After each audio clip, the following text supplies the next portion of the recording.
I'm Laura. I'm the owner of the Rummaging Ferret. Thanks for tuning in. A couple things before we actually get into the studio vlog. Good morning. I know, it's dark. Don't judge me. I work 40 hours a week. I just got home. I changed shirts so you can't tell where I work, although that's not hard to figure out. So I'm a little grubby. Bear with me, okay? I just got 13 new listings that should be up on my Etsy store. Link is down in the description for, come on, brain. I know it's late, but we can do this. Wow. Awkward pause. Yes, I have 13 new sticker listings up in my Etsy store right now. By the time you're seeing this, they should already be put in there. It took me a long time to actually get them done. I think I started on a lot of these stickers back in like September of 2021. Speaking of 2021, the vlog you're about to watch is not a recent vlog that will show me making the stickers, I don't think. They're actually going to be prior to that, the early part of 2021, I believe. Psych! This vlog's actually from October of 2020. That tells you how far behind I am. Anyways, continue. Because my life was a mess in 2021. I had an accident. My mother had, was dead and then was resuscitated, among numerous other things. I live in my grandmother's house. My house is kind of falling apart because it's old and she didn't take good care of it because she was elderly. So I'm having to fix a lot of things and work on my house steadily as I go. So everything has kind of been progressing slowly, but progressing. And yeah, a lot of bad things kind of consumed 2021 in very negative, bad ways. So I've got a backlog of videos I need to get through, so I'm going to be trying to start that, and we'll see. It's going to be touch and go. Anyways, check out the new stickers down in my Etsy shop. Like I said, link is down below, and thank you for tuning in, and I appreciate that you're here. Genuinely, it makes me happy. Alright, bye!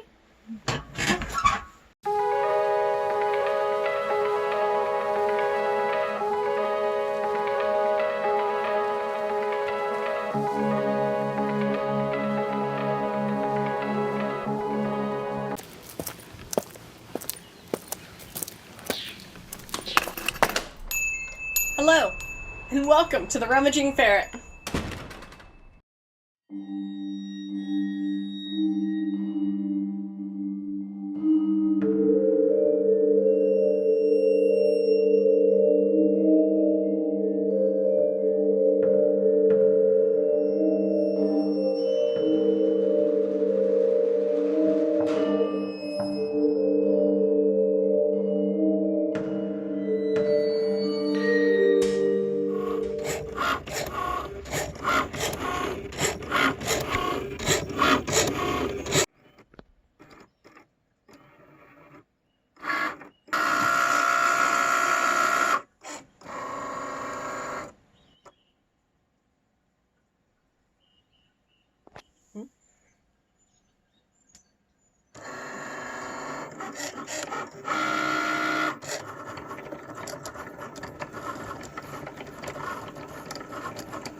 So, something I learned when I went to the post office, when I went to go ship my package, Etsy, I prepay for package on Etsy, right? So, I go in, I type how big it is, the dimensions, everything like that. But then I also put in the weight. Well, on Etsy, they only let you do whole numbers. My package that I was sending out was 3.2 ounces, right?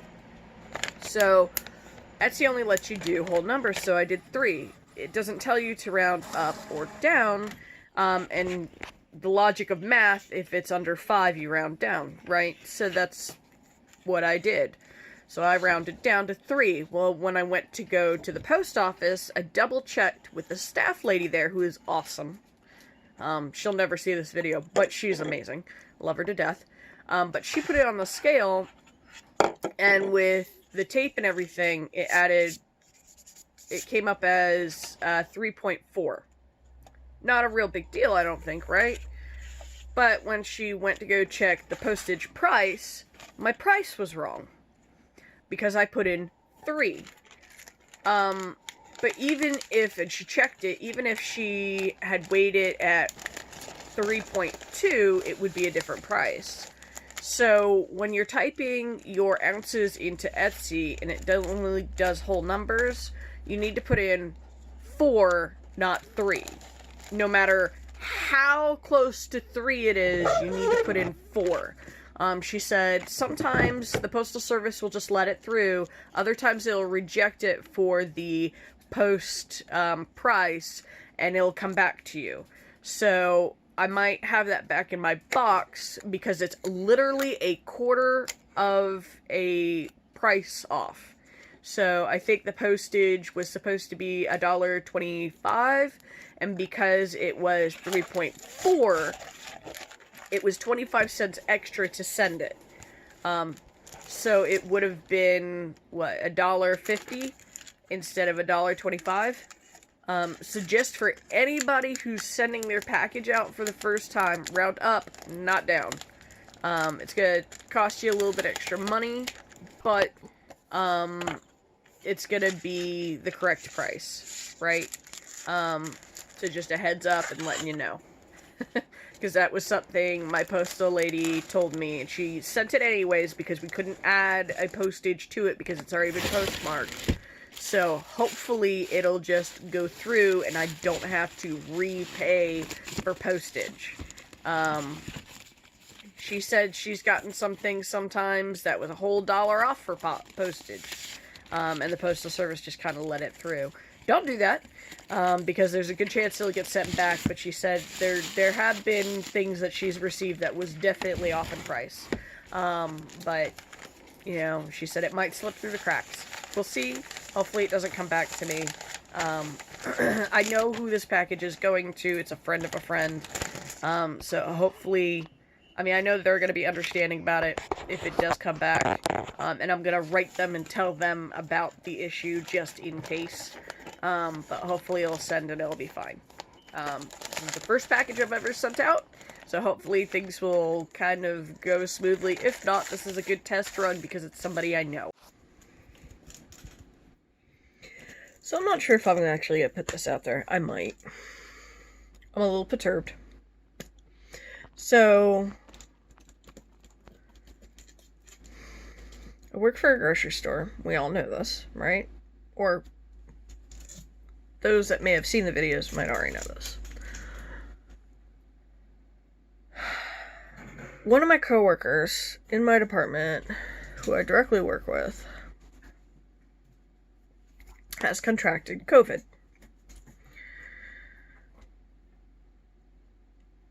I'm not supposed to know this, but when somebody just kind of goes missing, you kind of figure things out, especially when corporate sends you an email saying, hey, someone in your store has COVID. And this is not the first email we've received about it, but this is definitely the first time I've had an associate in my department get COVID. Now, anybody that's fooling themselves by thinking that, even in a small town or wherever they go, that whatever store they shop at has not had an employee that's had COVID at this point is just fooling themselves, because every single store, no matter where you go, has probably had an employee who's had COVID. I live out in the middle of nowhere. We have had probably about 7 or 8 people that have had COVID at this point. Not a lot of number. That's a small number, but we are out in the middle of nowhere. Okay? So anybody that's in a big city, they've probably had a lot more cases of COVID. Just throwing that out there, okay? One of the other things I wanted to talk about was why you should wear a mask. This is not a political thing, okay? Fact of the matter is, we ain't got enough meat cutters to keep up with how many people are... Trying not to curse. How many people are gonna get sick, or are getting sick. So, like, let's say, for instance, my coworker who's sick, right? So they check the cameras and they're like, oh, well, none of you had direct contact with him, so everybody's fine. Well, how far back of the cameras did you go? And B, there's no cameras in the meat department. You don't know how close we were or weren't with them, or in the coolers, in which a lot of our guys are working together to get product moved. So, you're talking about 2 guys to a float, okay? Or handling the same goods, the same... door handles, the same everything, okay? And there's no cameras in there. How could you possibly say that there's no contact, no possible way we could possibly get COVID from our coworker? But you tell us that it's fine, right? And that's... I was not even told. I found out through somebody else that I worked with, who was told, because he figured it out before I did, and went and talked to management about it at the store level. Like, not only that, but a couple other people that were in our department who found out about it before I did the exact same thing. And they all had the same thing to say. There are no cameras in meat department. How could you possibly know if we were standing within a few feet of each other for more than 15 minutes? And that's the other thing. They only do it for 15 minutes. So you have to be standing near somebody for 15 minutes. I'm sorry, but if I'm touching the same door handles and stuff as you, I could possibly get it. Even if you're not even around. Most of us wash our hands, and we're pretty thorough about that because we're, we cut meat, we handle raw product. It's what we do. There's a good chance none of us have it, which is fine. We all wear masks, we all wash our hands, we all try to keep clean. But there's still a possibility, and our store and everyone else is acting like it's an impossibility. Now, going back to why I was actually making this video, because that's annoying me too. Like, I had to get that out there, because that is irritating. That you just say there's no possible way we could get sick, when really there's a good possibility we could. Okay, and just acting like it's nothing. Okay, but, like, for people that don't wear their masks to our store, okay, if we get sick, like, okay, one of us did, okay, that's 3, 4, 5 other people that could get sick, and I'm sorry, but cutting meat is actually a hard job. It takes and requires a lot of training. We can't just replace those people. Like, we could get people from other stores to possibly come and cut meat, but they're coming from another store. They're going to be coming from a larger city, which, again, more people moving around is going to cause this to spread more. They could actually bring it in, and in fact, it may have been brought in. We had a clerk who was from another store that was coming in to help us from a bigger city, and she was sick while she was in our department. She didn't have a fever, so they didn't send her home, but she was clearly sick, and all of a sudden now we got a guy who might have possibly been in contact with her, which is confirmed case COVID, who is sick. Now, I don't think this other lady ever got tested. Okay, maybe she just had a cold or flu, and maybe it's just a coincidence. It probably is. Okay, but the fact of the matter is that with transferring employees around like that to fill gaps, you're going to end up dragging this virus along with you. Okay? And there's just not enough meat cutters to keep up. So, like, if you want your meat cut, if you want specialty cuts, if you want your steaks thick, 1.75 inches, or however you specifically want your meat that you're not just grabbing off the shelf, if you want that, if you need that catering, okay, or you want your meat sliced thin or something like that, you need to wear a mask so that we could actually do that for you. Because if too many of us are put on 14-day leave absences, or until we are symptom-free for 48 hours or more without medication and all this other stuff, we're not going to have enough meat cutters to take care of you properly. Point blank. Okay, there's not enough seafood. There's 2 of us that work in seafood. Okay, and the sushi guy. So and the sushi guy can't do anything. So if 2 of us get sick, because we are working with each other every single day, touching the exact same stuff, and we're just trading shifts, if we both get sick, our department's messed up. Like, seafood is toast. Like, we're gonna have to get people from meat to start working in seafood, which is not the worst thing ever, but, then that takes away from meat production. Like, we're gonna be spread really thin if just 2 of us get COVID. Like, there's already 1 of us that has it. So if 2 of us get it, we're there's not enough of us. There's not enough employees to manage fixing everything that you guys need and want. So just wear your masks so we can continue to serve you at the volume that you're used to being served at. That's all I'm asking. It's not a political thing. I don't really care about that. I mean, I do, but I don't. I just want to make sure I can come to work and not be sick. The stress levels are intense if too many of us are gone.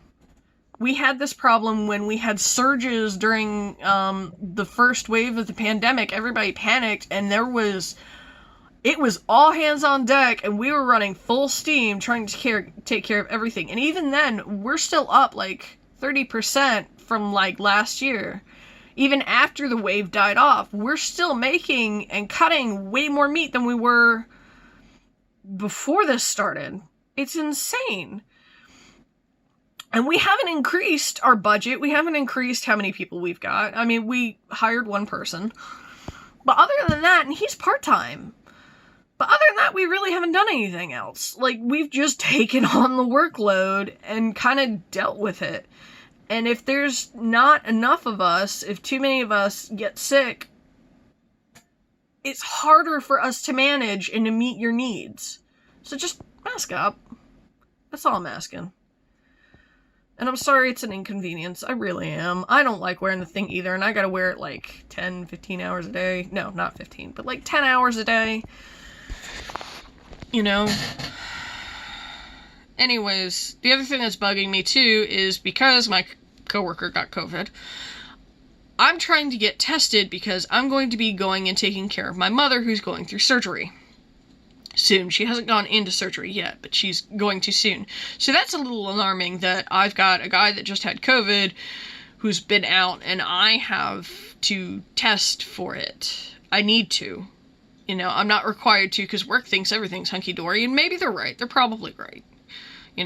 But my mom is over 60. She's going to be in a weakened state because she's just going to come out of surgery. She's going to have all these other problems. I'm going to be her sole caretaker. So I gotta take a test. I went to go get a test. Not physically. I had to do an appointment, right? So I filled out everything. So 60, caregiver of 60 plus, and then it asked me some other questions, and then I also mentioned that I had been in direct contact with somebody that had COVID. So they're like, okay, well, you're approved to go take a test. Here are testing dates. Today is currently the 19th, because it's 1 a.m. So technically I was really kind of looking at dates the 18th, right? So keep that in mind. The nearest appointment date I could get was for the 29th. That is 11 to 10 days out. You're supposed to be in quarantine for 14, so, like, what's the point of that? So, I go through all this trouble waiting to get a test. At 11, 10 days, I'm either going to be dead or over it, right? Or, like, hospitalized. I can't wait that long to take a test. Nobody can really wait that long to take a test. 10, 11 days? Really? The 29th? Is the nearest date that I can get it, and I can only get in a morning appointment from like 8 to 10, which is fine.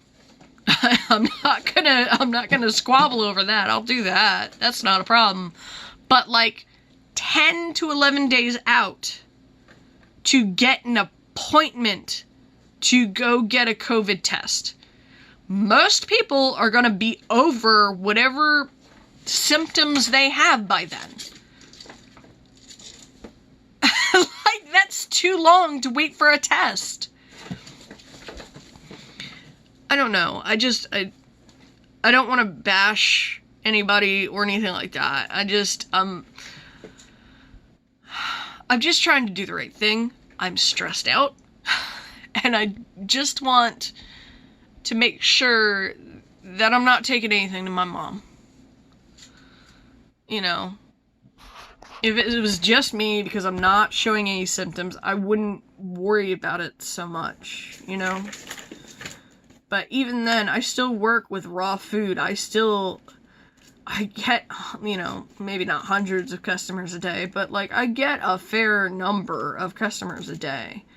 And I still handle raw product. I'm touching everything that goes out on the shelves. And yes, I'm washing my hands, but that really only kind of protects me to a degree. Like, if I touch an item and somebody that's had COVID touched that item, okay, well then I go and straighten the next item next to it that maybe that person didn't touch, and then I'm transferring that virus to the next product beside it.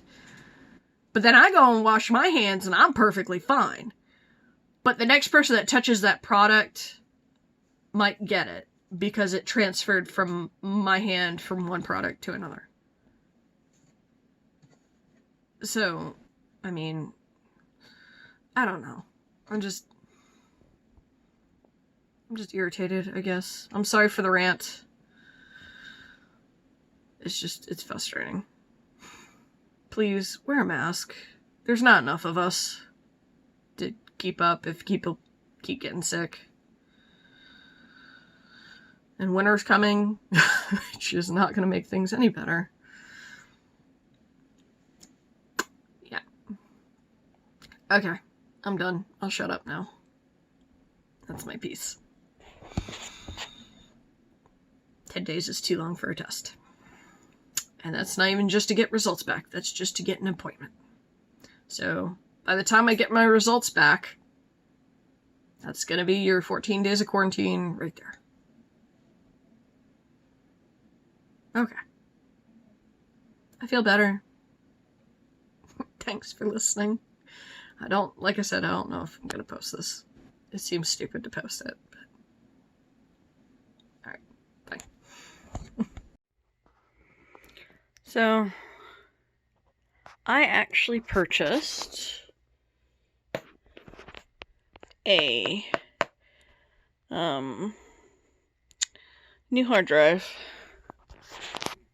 So I'm going to be installing that, but this computer is about 10 years old. And what I wanted to do with it was, last night it kept restarting and rebooting itself. So I've already made a backup of the hard drive to a portable hard drive. And what I'm doing now is I'm cleaning the CPU and the Intel chip, and I'm putting new thermal paste on it. So this is my CPU fan. Right, so usually that sits on the front. Ooh, backlighting. Ooh, there we go. So usually this sits on the front, and it plugs in up there for the power supply onto the motherboard. So I'm taking, this needs to be cleaned. All the dust needs to come off of it. Although I did clean it recently, but it blew all of the dust on there. I'm going to be cleaning this part of the CPU fan, which is the kind of hot plate, I guess you could call it. And this is thermal paste that's been on there since I probably put this computer together about 10 years ago. So this was covered in the same thermal paste. Was I put the hard drive in. I haven't connected it up to anything yet. The new one that I was talking about.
Alright, I put my CPU fan back in.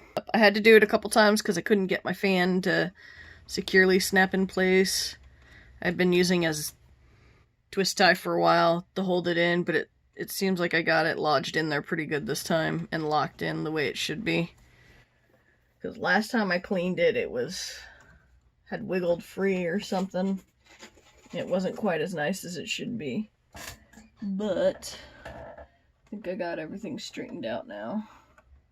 And I took this outside, the CPU fan, and I can of aired it to knock any dust off, as well as cleaning dust off on the components around it with a Q-tip.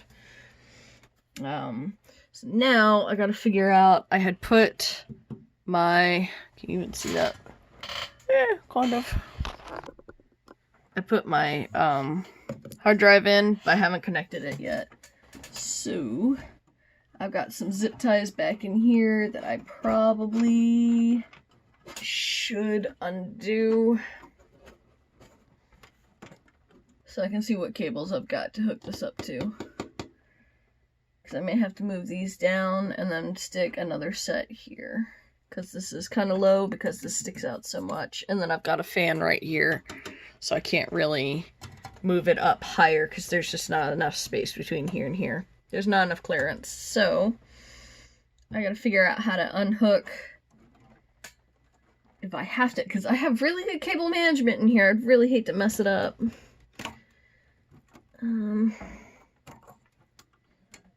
Just to see what I've got, and I'm not sure I got more zip ties to be able to do this.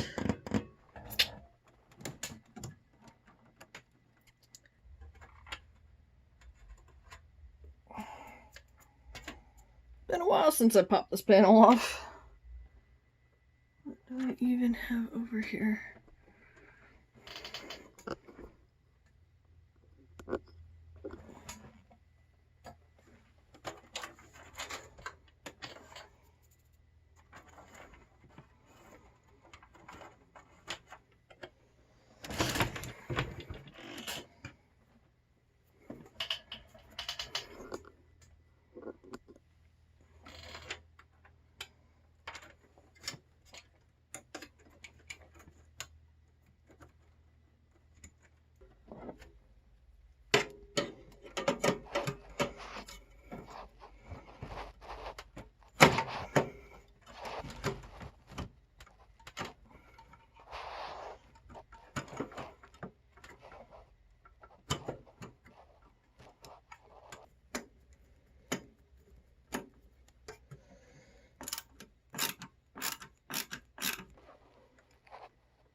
tight.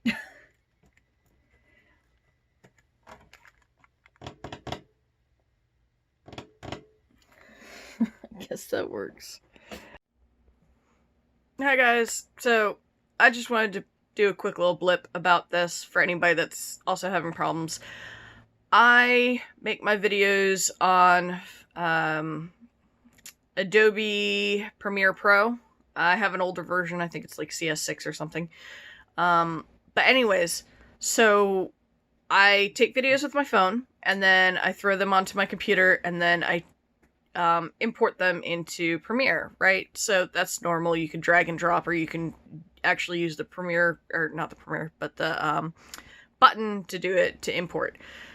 I had a problem where one of my files had video and audio, and what happened was I would get through a portion of the clip, and all of a sudden the audio would loop back to the beginning of the clip.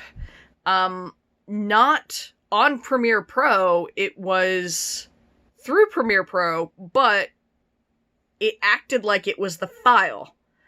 And it was because it had, like, I wouldn't call it a corruption, but it had a problem where it was importing, I guess. And the program showed no signs of it. But if you actually ran that same clip in any other program, it worked fine, and the audio was perfect. And it didn't do that weird cut loop to the front of the clip again. So I just wanted to do a quick little, how do you fix that kind of thing? Because it took me a couple days to figure it out, because I tried a bunch of different things, everything from removing the clip, trying to put it back in, restarting the program, restarting the computer, doing a whole new, even starting a whole new project, pulling that same clip up and putting it in like the little corner dump bin of where your files are. To pull it over into your timeline. It still was doing that weird, it would play normally, and then at a specific point, it would suddenly cut the audio and go back to the beginning and then play it as normal. And then somewhere along the line, it would go back to where it should have been, and then end on time. It was really bizarre. So there was some sort of exporting problem. Or importing problem, sorry. So what I did was I removed that clip from that project that I was working on, even though it was doing it even in a new project. Pull up the project I'm working on, the video I'm working on editing, remove that clip entirely, take it out of your little dump bin, remove it off of your timeline, and then what you're going to want to do is go up into your edit. You're going to go down into Preferences, and then Media. And then what you're going to do is there's a Media Cache Files, and then there's below it going to be a Media Cache Database. So you're going to go to Clean, and you're going to hit that. And it's going to clean out your files. So that way, when you pull them back in, they have to, like, reload or something, and basically re-import themselves in. So it seems like when you drop it into your little dump bin, okay, it remembers it for all time, even in the sort of corrupted audio artifact weirdness that it is. So no matter what project you pull that up in, it's going to be that same corrupt, weird file. So what you're going to have to do is clean that out. Just hit that button, and then it'll clean it out. You hit OK, and then save it without that file in there, okay? Without that clip brought into anywhere. It's not in your dump bin, not on your timeline, not in there, okay? And then you're going to exit out of everything, Premiere Pro, and then you're going to reopen it. So you're just going to restart it, reboot your little program, right? Pull it up. And then you're going to bring the, import that clip back in. So you can either use the import button, or you can drag it into your little dump bin, and then you can put it on your timeline. And while you'll see like a little bar in the corner here, and you're just going to let it go. Just don't touch it, don't do anything to it, and it should bring it back to the way it ought to be. The clip as it shows in any other program. as long as it's running fine and it's not the file itself. I haven't had problems with a corrupt file or anything, but bringing it into Premiere Pro, sometimes it gets like glitched, and it gets like this little weird artifact, and I've had it happen before, but not quite that same way, and I fixed it a different way. But this fixed this weird blip, so I just wanted to let you guys know in case you guys had that problem too. I hope this helps. Have a good one. Thank you for watching. If you enjoyed me and my ferrets, it's free to subscribe, and remember, there's magic in art.